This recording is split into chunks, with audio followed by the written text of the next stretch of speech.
Buenas tardes, estimados amigos. Hoy vamos a hablar sobre la función pública, que corresponde al tema número 7 en la asignatura Derecho Administrativo 1 de la Universidad de Margarita. La función pública y los funcionarios públicos. Ese es el tema de hoy, dentro, les repito, del contexto de la asignatura Derecho Administrativo. Y precisamente dentro de ese tema vamos a hablar sobre el régimen constitucional y legal de la función pública, la función administrativa, la comparación de las funciones con el resto de los órganos que ejercen el poder público. Vamos a hablar sobre la definición, características y clasificación de los funcionarios públicos, los deberes y derechos de los funcionarios públicos, y culminamos con los pilares fundamentales de la función pública, esto es, los conceptos de ingreso, ascenso, permanencia, retiro y evaluación de desempeño.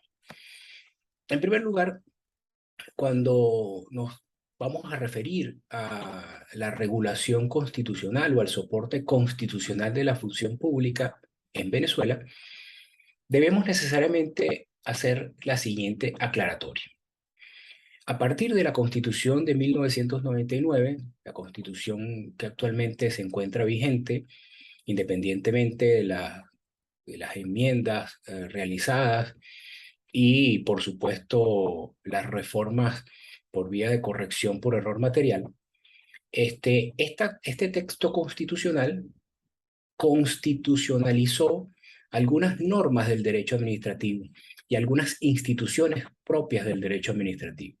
Y cuando decimos que constitucionalizó normas e instituciones del derecho administrativo, nos estamos refiriendo a que incorporó dentro del texto constitucional unos conceptos y unas regulaciones que son propias de un régimen de índole legal, como era el tema de la función pública.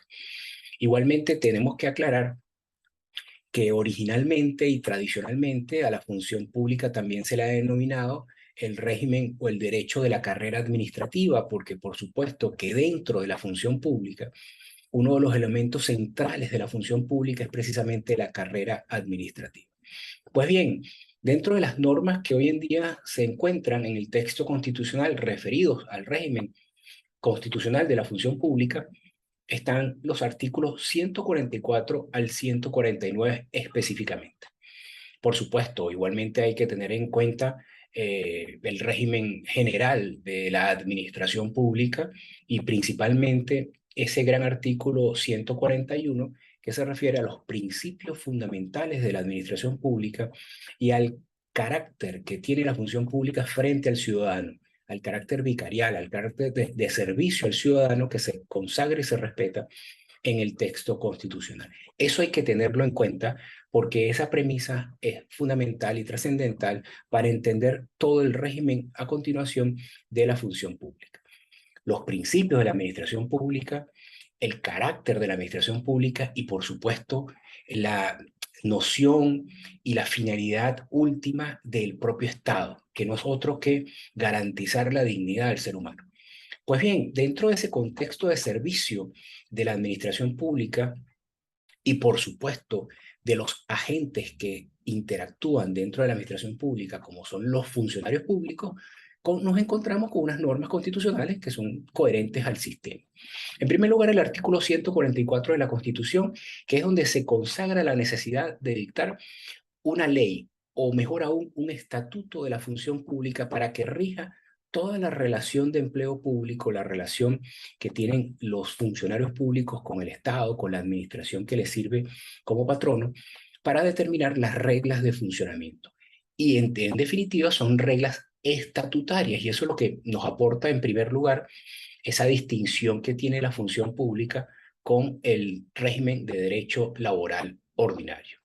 En segundo lugar, nos encontramos con el artículo 145 de la Constitución, no menos importante que el anterior, y es en él donde se determinan las categorías de funcionarios públicos y esa noción del funcionario público al servicio del Estado, que en definitiva va a estar al servicio de los ciudadanos, como lo determina el artículo 141 de la Constitución.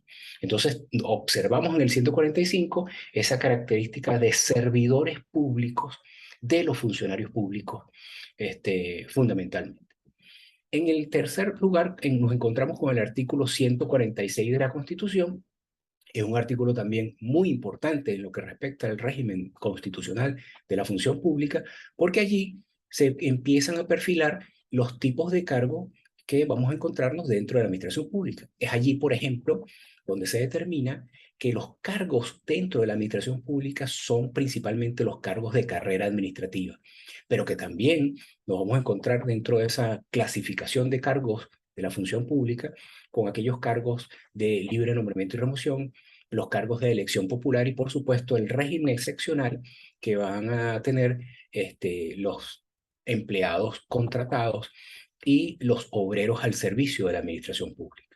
Todo esto, por supuesto, desde la perspectiva constitucional, desde el marco teórico constitucional, y que evidentemente es pues, muy importante revisar las normas de índole legal que rigen a la función pública, que se dictaron posteriormente a la Constitución, y algunas de ellas que se dictaron con anterior a la Constitución, pero que aún mantienen su vigencia. En el artículo 147 se determina un aspecto fundamental de toda relación de servicio y tiene que ver con las remuneraciones, las pensiones y el presupuesto que debe ser suficiente para garantizar que las remuneraciones que perciban esos funcionarios públicos sea suficiente, adecuada y digna, y que evidentemente en estos tiempos no lo es. El artículo 148, a continuación del texto constitucional, es aquel que se refiere a las compatibilidades o inhabilidades de los funcionarios públicos. Y es allí donde se determina cómo un funcionario público puede compatibilizar otras funciones o las prohibiciones que tiene en el ejercicio de la función pública. Y en último lugar, nos encontramos con el artículo 149 constitucional, y es el donde se regula la prohibición de los funcionarios públicos de aceptar cargos, recompensas u honores de gobiernos extranjeros, como una prohibición constitucional establecida en ese texto. Y evidentemente que nos conseguiremos en la práctica ejemplos en donde se han aplicado estas prohibiciones y las sanciones por infringir esta situación. ¿Ok? Eso no quiere decir que los funcionarios públicos no puedan recibir cargos, recompensas u honores de gobiernos extranjeros. Lo importante es que para que poder recibir legítima y lícitamente estos beneficios, necesitan una autorización de la Asamblea Nacional. Pues bien, aquí está recogida todas las normas constitucionales que se refieren principalmente, por supuesto, al régimen de la función pública. Y allí está concentrado lo que denominamos el régimen constitucional de la función pública.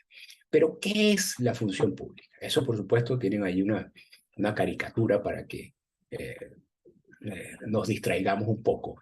Pero, ¿qué es la función pública? Una vez visualizado ese planteamiento constitucional, ¿qué es la función pública? La función pública es el conjunto de relaciones funcionariales, y se le pone entre paréntesis laborales para que entiendan el símil, pero realmente no son relaciones laborales, que se desarrollan entre el Estado y sus servidores públicos, aquellas personas físicas que están dentro de la administración pública y que realizan esa actividad pública que tiene asignada el Estado por vía legal. ¿Okay? Y la relación que se desarrolla entre el funcionario y la administración es una relación funcionarial, y así se denomina. Y se distingue, por supuesto, de la relación laboral en una noción fundamental y que después determina el resto de las características diferenciadoras. Y esa relación funcionarial, o esa característica fundamental, mejor dicho, es precisamente que la relación funcionarial tiene como origen una relación estatutaria, mientras que la relación laboral, su origen es una relación contractual, derivada, por supuesto, de las reglas del derecho laboral ordinario. La función pública es estatutaria porque vienen impuestas las normas que están establecidas dentro de la función pública, mientras que la relación laboral se determina que es una relación contractual porque se deriva del contrato individual de trabajo o los contratos colectivos de trabajo cuyas normas pueden ampliar la base jurídica que se establece a través de la Ley Orgánica del Trabajo. En segundo lugar, para tratar de identificar la noción de función pública, tenemos que determinar que se trata de una relación de empleo público. Y ahí está la diferencia sustancial con las normas de derecho del trabajo. Entonces, una relación de empleo público profesional, retribuida y de carácter especial en función, por supuesto, del servicio público que se presta o se realiza. Y la función, la finalidad de esta función pública, que por supuesto está en sintonía con la propia finalidad de la administración pública, es procurar que lo público funcione con eficacia y probidad y por supuesto con un enfoque de servicio al ciudadano, servicio eficiente y fundamental al ciudadano en una gestión para resultados, o sea, para medir los resultados que se produzcan y no son otros que la satisfacción de las necesidades de los intereses colectivos. La función pública es identificada tradicionalmente con la noción de carrera administrativa, como le dije al origen. Sin embargo, esta es una parte fundamental, por supuesto, de aquella, sustancial, pero es solo una parte de la función pública. O sea, el régimen de la carrera administrativa es el régimen central de la función pública, pero no lo es todo, porque efectivamente existen otro tipo de funcionarios y otro tipo de relaciones más allá de la relación de la carrera administrativa. Y se entiende por carrera administrativa en el ámbito, por supuesto, de la función pública, por eso se llama carrera administrativa, porque se entiende que es el conjunto ordenado de instituciones propias de la función pública, como es el ingreso, la oportunidad de ascensos, la expectativa de desarrollo profesional y la estabilidad, conforme, por supuesto, a los principios de igualdad, mérito y capacidad. Por eso se llama carrera administrativa, porque es una secuencia de actos que le garantizan estabilidad al funcionario y, en definitiva, determinan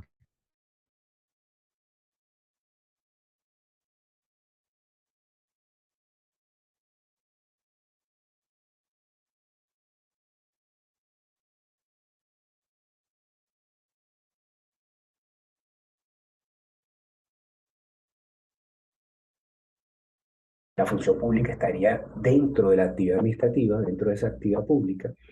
Es necesario también identificar el concepto de funcionario público, que es aquel que desarrolla la función pública y es aquel en donde está circunscrito y está relacionado esa unión entre la administración y la persona.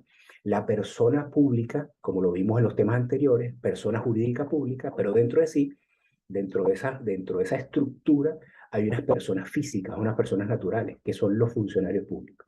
Y por supuesto, en consecuencia, el funcionario público es aquel empleado público que desempeña funciones retribuidas dentro, por supuesto, de la administración pública y que ésta está al servicio de los intereses generales, unidos la administración, funcionario, por una relación de servicios profesional, estatutaria, funcionarial y que además está regulada por el derecho administrativo, a diferencia de la relación laboral que está regulada por el derecho del trabajo. Esa es la noción teórica, conceptual, doctrinaria de funcionario público.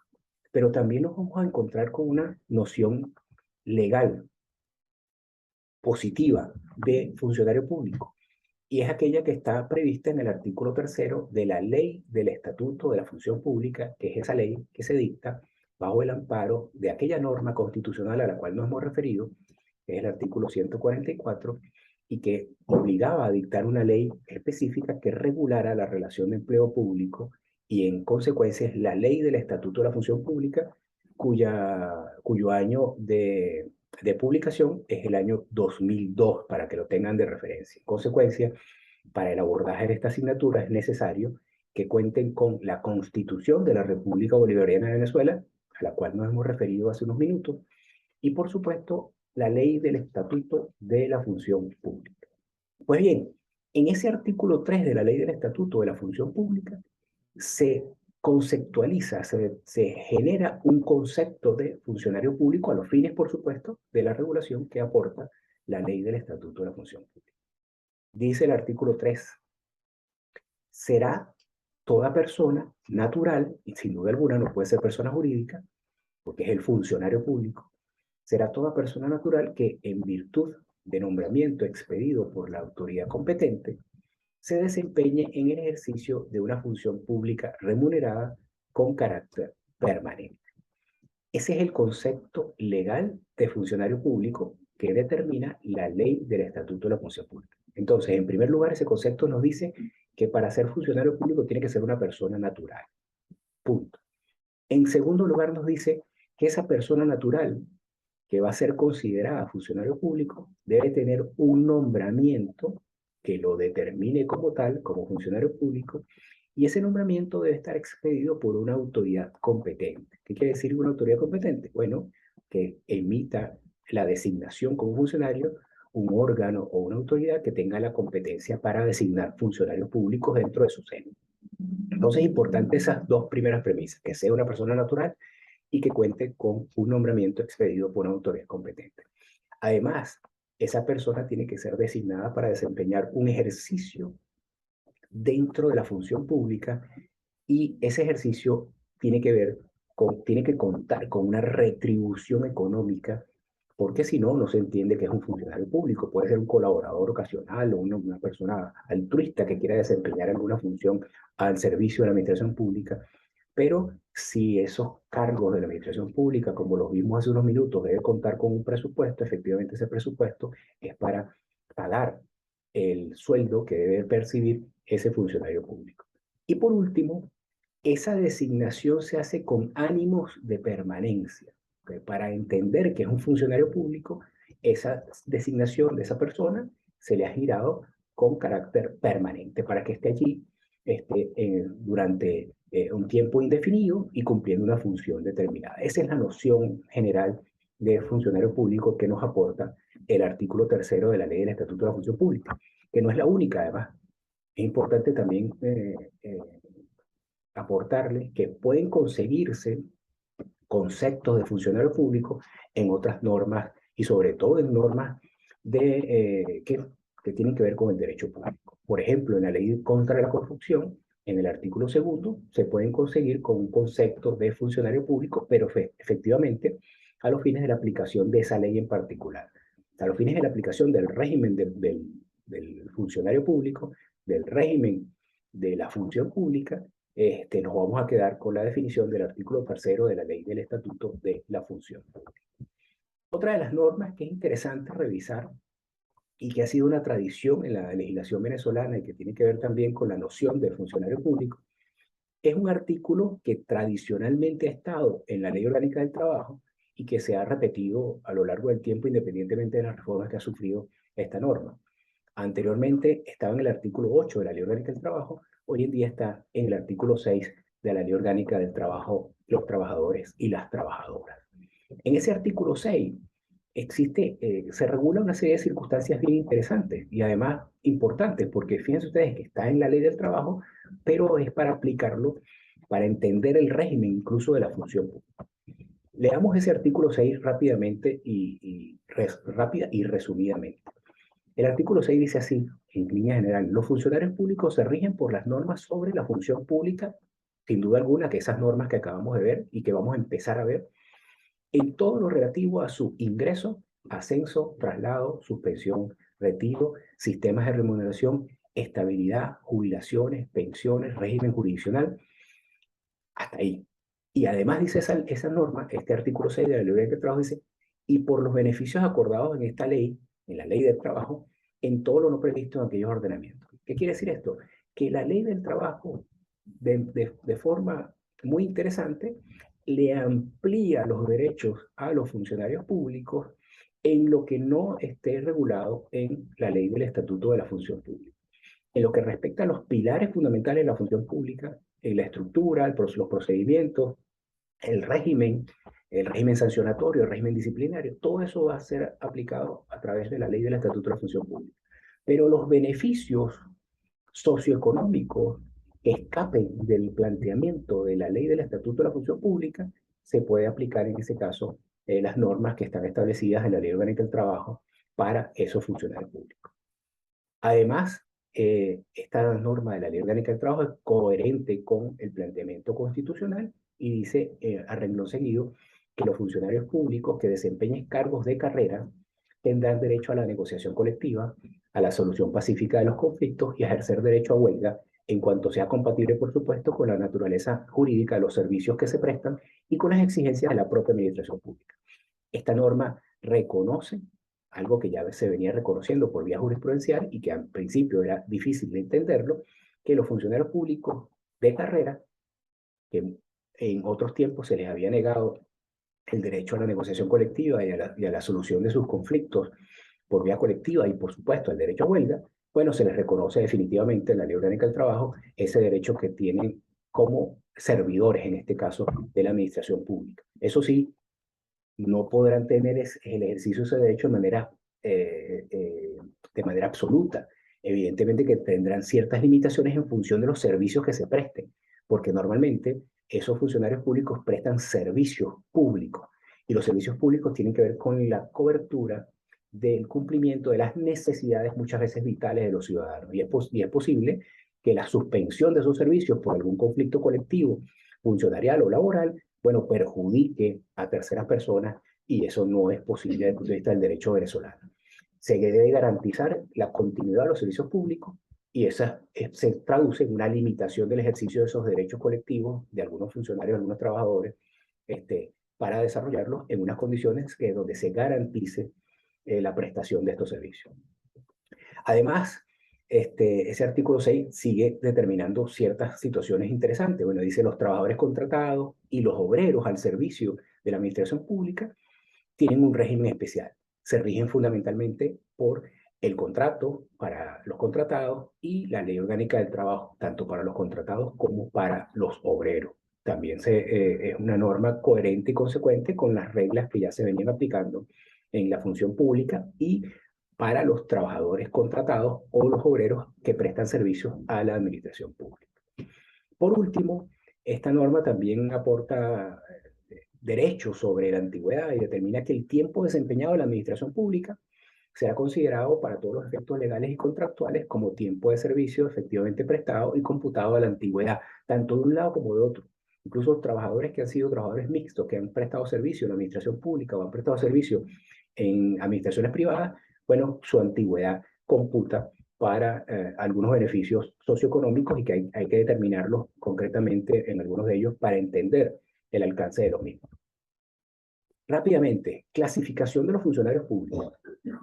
Para entender la clasificación y comprender la clasificación de los funcionarios públicos, debemos, por supuesto, remitirnos a las normas positivas que están vigentes en el país y específicamente a la ley del Estatuto de la Función Pública. Si revisamos los artículos 19, 20 y 21 de la ley del Estatuto de la Función Pública, vamos a entender la clasificación de los funcionarios públicos, pero, insisto, esta clasificación de los funcionarios públicos tiene una base constitucional y es el artículo 146. No obstante, rápidamente vamos a tratar de identificar a dos tipos de funcionarios públicos que normalmente están presentes en la administración pública y los cargos de la administración pública. Tenemos a los funcionarios públicos de carrera administrativa, por una parte, que debería ser el grueso de los funcionarios que desempeñan sus actividades dentro de la administración pública, y por otra parte tenemos los funcionarios públicos de libre nombramiento y remoción.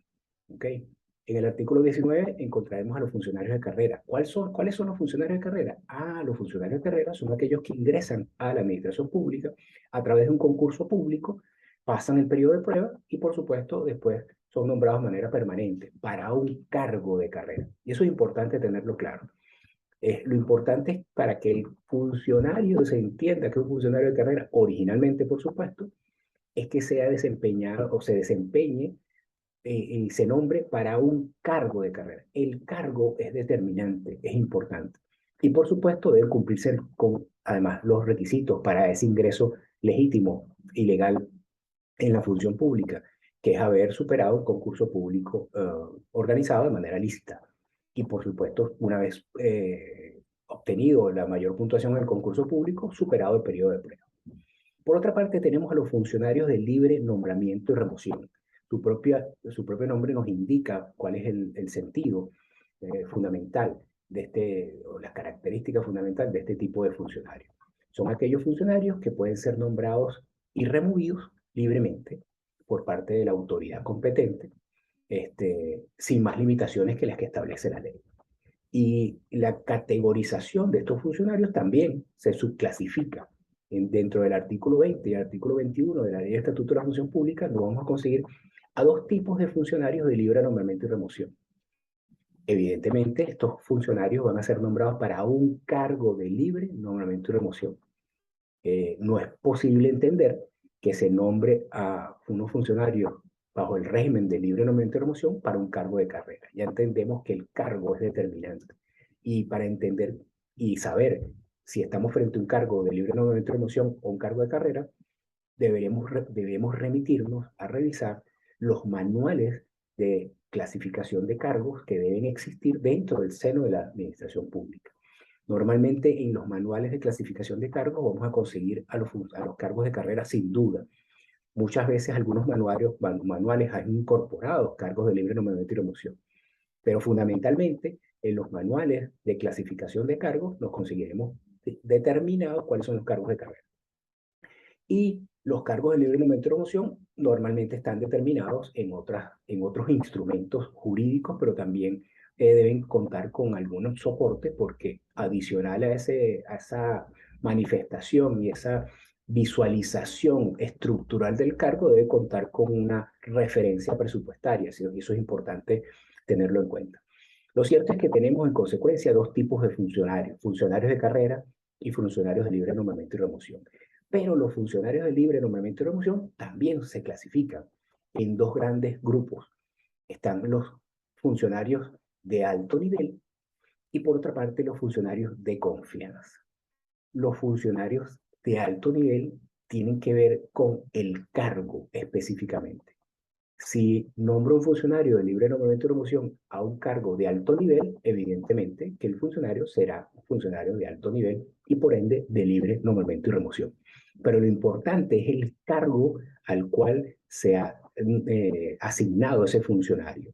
Si ese cargo se entiende que es de alto nivel y lo entienden porque la norma lo determina así, entonces, repito, ese funcionario será de libre nombramiento y remoción. Por otra parte, tenemos los funcionarios de confianza, que no necesariamente tienen que ver con la determinación del cargo, sino con las funciones que esos funcionarios, valga la redundancia, estén desempeñando. Si el funcionario está desempeñando unas atribuciones, unas actividades de confianza del titular de ese órgano o de esa unidad, se entiende que es un funcionario de confianza. Vamos a poner un ejemplo rápidamente. Es posible que tengamos una secretaria cuyo cargo normalmente está clasificado como un cargo de carrera, secretaria 3 dentro de la administración pública, pero esa secretaria desarrolla actividades de confianza del jefe, realmente de confianza, pero no de confianza del jefe desde el punto de vista personal, eso es importante aclararlo, sino de confianza del cargo con respecto a las atribuciones en su carácter de funcionario público. Bueno, en ese momento, esa secretaria se convierte en una funcionaria de confianza del cargo y en consecuencia pasa a ser un funcionario de libre nombramiento y remoción. Siendo un funcionario de libre nombramiento y remoción, evidentemente que puede ser removido del cargo sin mayor explicación, pero bajo el concepto de remoción. Y eso lo vamos a ver al final cuando veamos uno de los pilares de la función pública, que es el retiro. Y vamos a identificar que hay diferentes formas del retiro de la administración pública. Por otra parte, después de visualizar los funcionarios de carrera y los funcionarios de libre nombramiento y remoción, no podemos descartar de mencionar a los funcionarios de elección popular, que aun cuando no son funcionarios que están regidos principalmente y fundamentalmente por la ley del Estatuto de la Función Pública, tienen un régimen adicional especial, bueno, muchas normas se les aplican por analogía para entender, por ejemplo, los beneficios socioeconómicos, no así el régimen disciplinario, evidentemente, porque esos funcionarios de elección popular son electos popularmente a través de elecciones y la única forma de removerlos a través de la revocatoria popular del mandato que también está establecido en la Constitución. No obstante, en el 146 de la Constitución, cuando se hablan de los funcionarios regidos por el régimen de la función pública, se hace mención a los funcionarios de elección popular y hay que tenerlos en cuenta porque también en definitiva son unos funcionarios públicos, aun cuando, repito, el régimen no sea el mismo régimen aplicable de forma integral a los funcionarios públicos. Otro de las personas, para no hablar de los funcionarios, a los cuales hay que hacer referencia de manera obligatoria, es el caso de los obreros y el caso de los contratados. ¿Okay? Los obreros y los contratados eh, deben ser considerados dentro de la función pública, pero considerados para excluirlos incluso de la aplicación de la ley del Estatuto de la Función Pública, ya que los obreros y los contratados se rigen por las reglas laborales ordinarias. Esto es por la Ley Orgánica del Trabajo, por una parte, y por supuesto en el caso de los contratados también por lo que mencione el contrato respectivo. Ahora bien, estos funcionarios públicos en general tienen unos deberes constitucionales, unos deberes legales que cumplir y tienen por supuesto unos derechos también que son acreedores. Y para ello es importante revisar las normas que se establecen dentro de la Constitución sin duda alguna y dentro de la legislación. Es importante tener en cuenta cuáles son los deberes y los derechos de los funcionarios públicos. Y se lo dejamos como tarea para la revisión de la ley del Estatuto de la Función Pública en lo que respecta a los derechos de los funcionarios, a partir del artículo 22 de la ley del Estatuto de la Función Pública hasta el artículo 29, se van a encontrar con esos derechos que tienen los funcionarios públicos y principalmente los funcionarios públicos de carrera dentro de la función pública. Así, por supuesto, como los deberes que no pueden escapar los funcionarios públicos y que están previstos en el artículo 33 de la ley del Estatuto de la Función Pública. E insisto, remito su lectura para después hacer un ejercicio sobre esos aspectos que deben tener en cuenta a los fines de entender cuáles son los derechos y los deberes de los funcionarios públicos. Sin embargo, hay que hacer mención a uno particular, que es el deber de honestidad.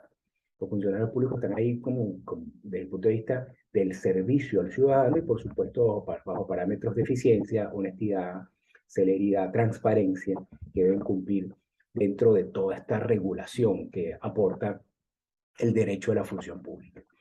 Y bueno, a continuación hablaremos de cuáles son los pilares fundamentales de la función pública. Cuando ustedes se pregunten cuáles son los pilares fundamentales de la función pública, debemos hablar de, hablar de el ingreso, el ascenso, la permanencia, el retiro y la evaluación de desempeño. Esos son los pilares de la función pública, pilar sobre el cual está soportado todo el régimen de la función pública. La evaluación de desempeño, el retiro, la permanencia, el ascenso y el ingreso. Empezamos rápidamente por el ingreso. Ya habíamos mencionado que los funcionarios de carrera, que son el aspecto fundamental de la función pública, el 80% de la función pública está determinada sobre los funcionarios de carrera, deben ingresar a la carrera administrativa de forma válida a través de concursos públicos de ingreso. ¿Ok? Y esos concursos públicos deben ser diseñados, administrados y organizados por las direcciones de recursos humanos de los órganos o entes de la administración pública. Una vez que esa persona supera ese concurso, gana el concurso organizado por la administración pública, debe pasar un periodo de prueba que no será mayor de 3 meses, y una vez que supere el periodo de prueba, tendrá el nombramiento definitivo para entender que es considerado funcionario público. Una vez que se encuentra dentro de la función pública, una vez que obtiene su nombramiento porque superó el concurso legalmente y porque pasó el periodo de prueba, bueno, este señor adquiere otra característica que es parte de los pilares de la función pública, que es la permanencia.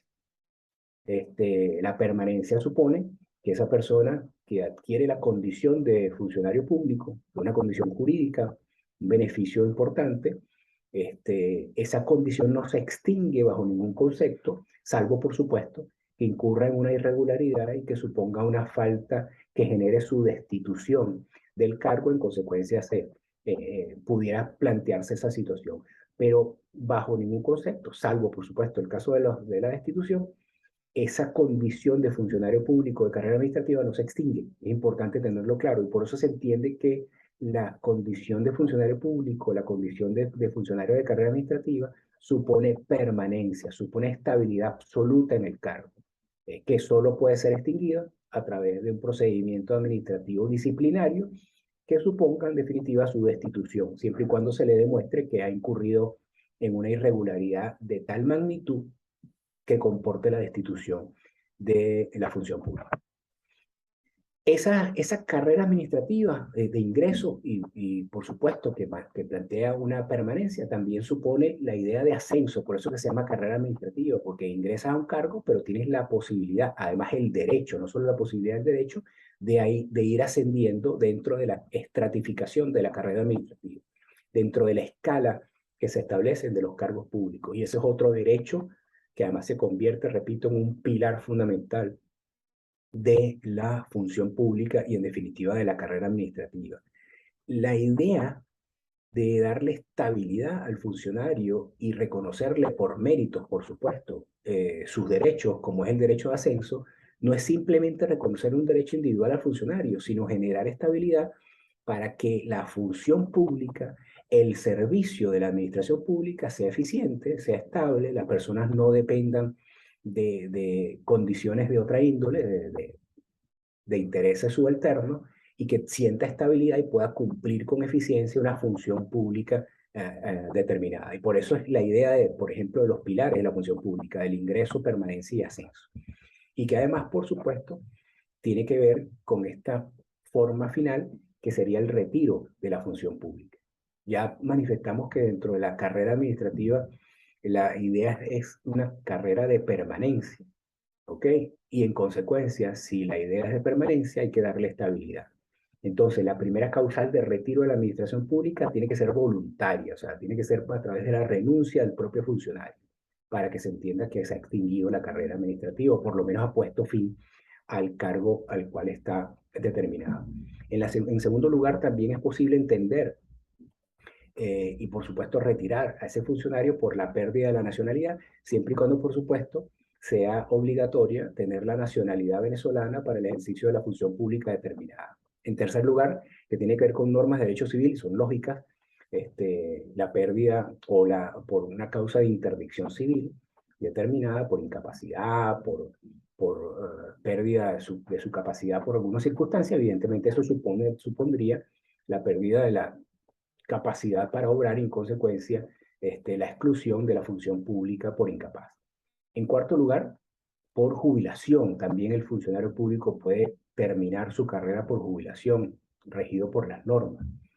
En quinto lugar, por reducción de personal debidamente justificada y aprobada, y eso por supuesto tiene unas condiciones que escapan de la explicación y del tiempo en esta oportunidad. En sexto lugar, lo que hablamos, la destitución, que sería una forma de poner fin, interrumpir la función pública por irregularidades cometidas por el funcionario. En séptimo lugar, la remoción, que no es lo mismo que destitución. La remoción aplica para los cargos de libre nombramiento y remoción, ¿ok? Más no para los cargos de carrera. No se puede remover a un funcionario de carrera. Al funcionario de carrera hay que destituirlo en todo caso, que se entiende que es una sanción por incumplimiento de sus funciones. Mientras que la remoción es otro concepto, se remueve, se pasa de un lugar a otro o se retira de la administración pública, pero siempre y cuando, por supuesto, estemos frente a un cargo de libre nombramiento y remoción. Y es importante también hablar sobre la reubicación, la disponibilidad, el retiro y el registro de elegibles. La administración debe tener un registro de elegibles. Aquellas personas que hayan concursado, que hayan obtenido una puntuación razonable, pero que no hayan obtenido el primer lugar, bueno, pasan a formar parte de un registro de elegibles y a través de ese registro de elegibles la administración se nutre de algunos funcionarios cuando tenga alguna necesidad o algunas vacantes producidas.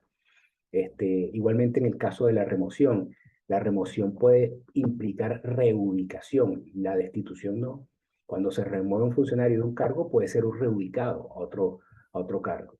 Y evidentemente que cuando se remueve un funcionario que tiene una protección de estabilidad, necesariamente habría que colocarlo en un periodo de disponibilidad durante un tiempo y tratar de hacer gestiones reubicatorias para ubicarlo en un cargo determinado o colocarlo en el registro elegible.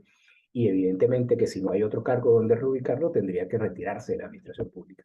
Pero esas son las formas de retiro de la administración pública que es importante que lo tengan en cuenta porque, repito, la idea de la función pública supone una idea de estabilidad, de permanencia, de de seguridad jurídica, tanto para el funcionario que, como receptor de ese beneficio, como para el particular que acude a la administración pública a recibir un servicio.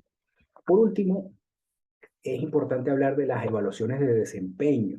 Dentro de esta función, dentro de esta carrera, este paso por las clasificaciones y por las formas incluso de ascenso dentro de la administración pública, es importante entender que se establezca un sistema de evaluación del desempeño de los funcionarios para verificar, uno, el cumplimiento de sus funciones y dos, verificar su capacidad para ver si califican para un ascenso o incluso para otorgarle el nombramiento determinado. Por ejemplo, el caso del funcionario de carrera, funcionario que está optando a la carrera, mejor dicho, y que ha pasado su concurso, lo ha superado y está dentro del periodo de prueba. Una vez vencido el periodo de prueba, se le debería realizar una evaluación de desempeño para ver si está calificado a los fines de otorgarle el nombramiento definitivo. E igualmente, antes de generar algún ascenso dentro de la administración pública, debería hacerse evaluaciones de desempeño. El régimen de la evaluación de desempeño que está establecido en la Ley del Estatuto de la Función Pública determina que debería hacérsele 2 evaluaciones de desempeño al año a los funcionarios, y esas evaluaciones de desempeño, en función de, por supuesto, el resultado de la misma, puede suponer o ascenso o una retribución económica, siempre y cuando se haya superado con expectativas determinadas, positivas, el sistema de evaluación. Igualmente, evidentemente que si existe un resultado no favorable para el funcionario, este tiene el derecho de cuestionar esa decisión de la autoridad que lo ha evaluado y puede interponer un recurso contra esa evaluación. Esto, en definitiva, son los pilares fundamentales que rigen la función pública y que deben tenerlo en cuenta para su análisis integral y entender que existe una diferencia fundamental entre la función pública y el régimen laboral. La función pública, que es aplicada a los funcionarios públicos, principalmente a los funcionarios de carrera, pero que ya sabemos que existe otra clasificación, y el régimen laboral, que se le aplica a los trabajadores del sector privado y a cierta categoría de trabajadores que prestan sus servicios a la administración pública, como por ejemplo, repito, el caso de los contratados y el caso de los obreros. Espero que hayan interpretado las normas que acabamos de repasar, y evidentemente quedamos dispuestos para un comentario y un análisis posterior una vez que interioricen el contenido y reflexionen sobre el mismo. Muchas gracias.